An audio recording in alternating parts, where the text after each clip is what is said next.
মোদিজির ৩ তালাক অপসারণ, ৩৩% মহিলা সংরক্ষণ, মেহরম ছাড়া হজ করার সিদ্ধান্ত। এই ঐতিহাসিক রায়কে সমর্থন জানিয়ে ধলাই জেলার মুসলিম সম্প্রদায়ের মহিলারা মঙ্গলবার মাননীয় ডিএমের নিকট একটি মোদিজির শুকরিয়া স্মারকলিপি তুলে দেন।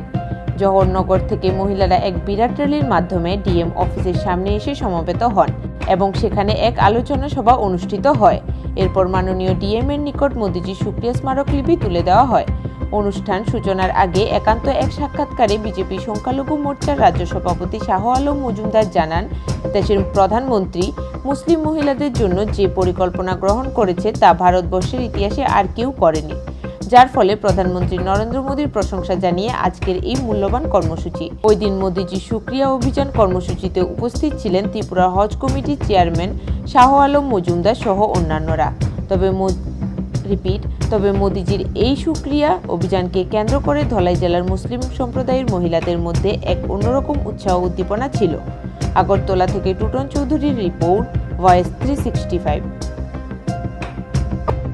সেরা ব্যক্তিত্ব যশস্বী প্রধানমন্ত্রী দামোদর নরেন্দ্রভাই মোদীজির সেবাকালে আমাদের রাষ্ট্রীয় অল্পসংখ্যক মোর্চার পক্ষ থেকে আমাদের একটা নির্দেশনামা, সাংগঠনিক নির্দেশনামা এসছে যে সারা রাজ্যের 8টা সাংগঠনিক জেলায় মোদীজি ভারতবর্ষে মুসলিম মহিলাদের জন্য 3টা ঐতিহাসিক সিদ্ধান্ত।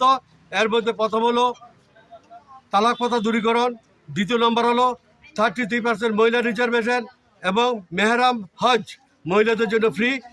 আগে যখন কোনো মহিলা যখন হজে যেতে হতো ওনার সাথে একজন অভিভাবক যেতে হতো, মোদী সরকার বলেছেন এবং আমাদের সৌদি আরব সরকার মিলিতভাবে মোদীজির মাধ্যমে উদ্যোগ নিয়েছেন যে মহিলা একলা যাবে, ওনার সম্পূর্ণ গ্যারান্টি আমার। এখন আর এই কারণে মহিলা মেহরাম হজ ফ্রি, এই 3টা ঐতিহাসিক সিদ্ধান্তের জন্য আমাদের রাষ্ট্রীয় অল্পসংখ্যক মোর্চার পক্ষ থেকে নির্দেশনামা দিয়েছে।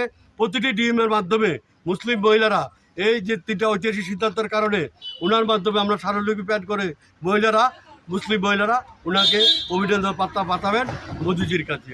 আমি একটা কথা বলতে চাই, আমাদের এই রাজ্যে 8টা জেলার মধ্যে আজকে অবধি 5টা জেলা কমপ্লিট হয়ে গেছে। আগামী 27 তারিখ দক্ষিণ ত্রিপুরা হবে ডিএমের নিকট অনুরূপ কর্মসূচি।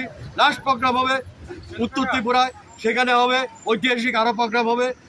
আজকে এই ভারতবর্ষের যিনি প্রধানমন্ত্রী, রাজ্য এবং কেন্দ্রের যে সরকারটা আছে, এই সরকারটা বিজেপি দলের সরকার নয়, এই সরকারটা হলো আপাময় জনগণের সরকার। আগে বিগত দিনে যে সরকারগুলো ছিল নির্দিষ্ট দলের সরকার ছিল।